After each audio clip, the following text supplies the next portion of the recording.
তারা যদি মানে এটা শোক দিবস পালনই করতো, তারা এটা করতো প্রতিটা ডিস্ট্রিক্ট জেলায়। তাদের ঢাকা আসার দরকারটা কি?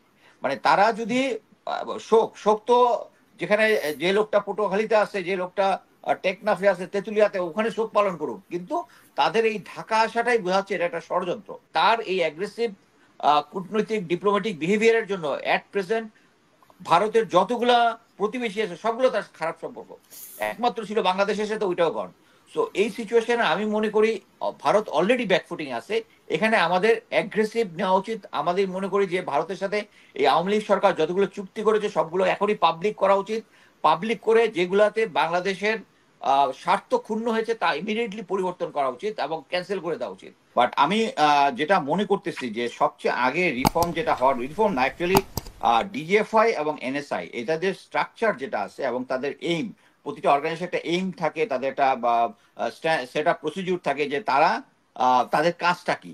এই দুইটা অর্গানাইজেশনের কাজ হচ্ছে ম্যাক্সিমাম হচ্ছে 80% হচ্ছে অ্যাক্রস দ্য বাংলাদেশ, মানে হচ্ছে আমাদের শত্রু দেশ বা নেইবর, এখানে শত্রু বলবো না, আধুনিক যুগে কাউকে কেউ শত্রু না, বাট আমাদের নেইবর এবং ক্রস বর্ডার ইনফরমেশনের জন্য। বাট আমাদের প্রতিটা সরকার এখন পর্যন্ত এই দুইটা অর্গানাইজেশনকে ইউজ করছে পলিটিক্যালি।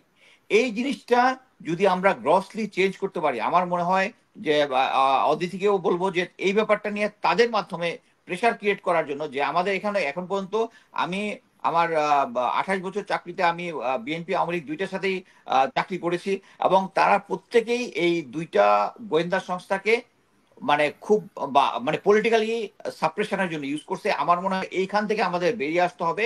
এবং এখানে আবারও বলে রাখি যে বিএনপি যদি 1% ইউজ করে থাকে, ওরা করেছে 20%। মানে এই সংস্থায় দুইটা, এটার মধ্যে পার্থক্য হচ্ছে এইটা।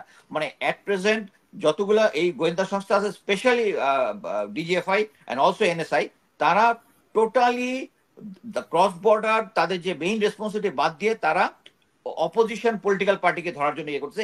এইটা আমাদের রিফর্ম করা দরকার। আমি যেটা মনে করি যে অ্যাট প্রেজেন্ট আমরা কূটনৈতিক ভাবে একটা অ্যাডভান্টেজিয়াস পজিশনে আছি। কারণ কলিমুল্লাহ স্যার বলছেন যে এটা সবার কাছে অবভিয়াস যে এই এই হাসিনা রেজিমকে সাপোর্ট দিয়েছে ভারত, এবং বর্তমানে সে ভারতে পালিয়ে আছে। আপনারা খেয়াল করবেন যখন প্রথমে উনি পালিয়ে ভারতে যায়, তখন কিন্তু তারা এই ধরনের কতগুলো বক্তব্য দিয়েছে, তারা ভারত তাকে অ্যাকসেপ্ট করতেছে না, অন্য জায়গায় চলে যাবে টেম্পোরারি। এগুলো হচ্ছে কূটনৈতিক ভাষা। মানে জিনিসটা হচ্ছে প্রথম যে স্যালভোটা আসবে, আমরা এটা আর্টিলারিতে বলি, প্রথম যে ইয়াটা একসাথে যে অনেকগুলা গানাররা যখন একসাথে আর্টিলারি গান করবে ওটা স্যালভো বলে আর কি।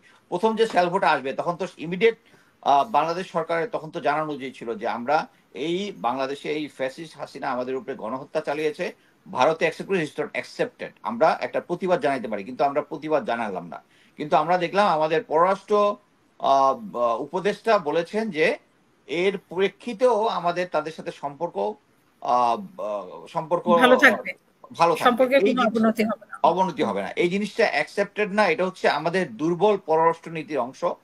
উনি অবশ্যই আমার থেকে অনেক জ্ঞানী বেশি, কিন্তু আমি মনে করি যে এরকম একটা সিচুয়েশনে আমরা এটার একটা অ্যাডভান্টেজ নিয়ে ভারতের উপরে আমরা প্রেশার ক্রিয়েট করতে পারি। যে প্রেশারটা ক্রিয়েট যেটা প্রফেসর ইউনুস করেছে, উনি এনডিটিভির সাথে যে সাক্ষাৎকারটা দিয়েছে, এটা তো স্পষ্টতই উনি একটা আপার হ্যান্ড নিয়েছে সিচুয়েশনে, যেটা উনার পররাষ্ট্র উপদেষ্টা নিতে ব্যর্থ হয়েছে।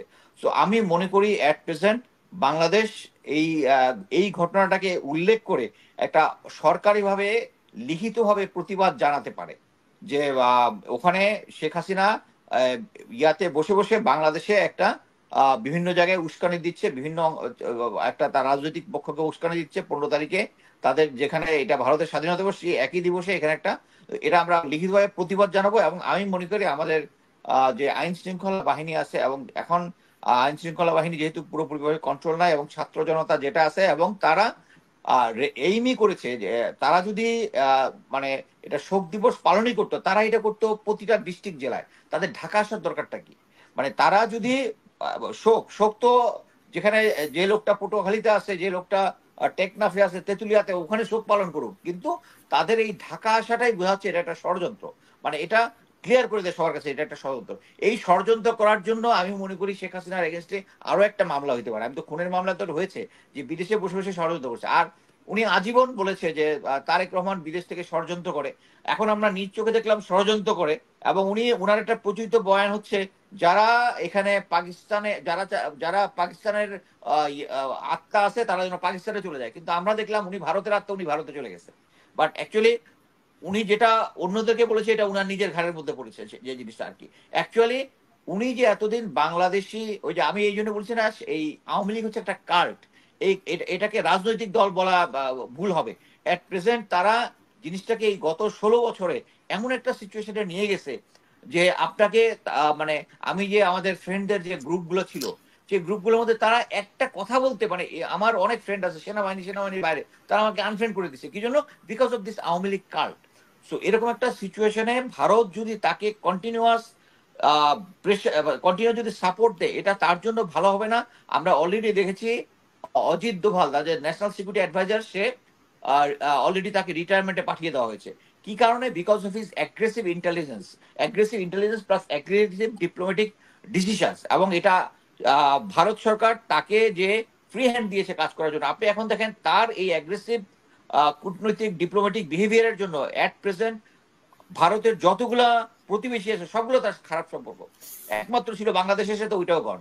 সো এই সিচুয়েশনে আমি মনে করি ভারত অলরেডি ব্যাকফুটিং আছে।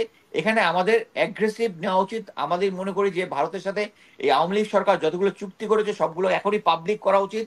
পাবলিক করে যেগুলাতে বাংলাদেশের স্বার্থ ক্ষুণ্ণ হয়েছে তা ইমিডিয়েটলি পরিবর্তন করা উচিত এবং ক্যান্সেল করে দেওয়া উচিত।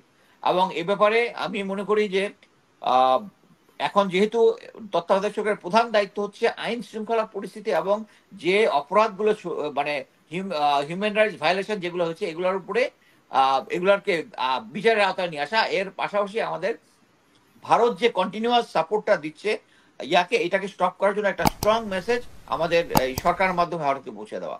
ধন্যবাদ।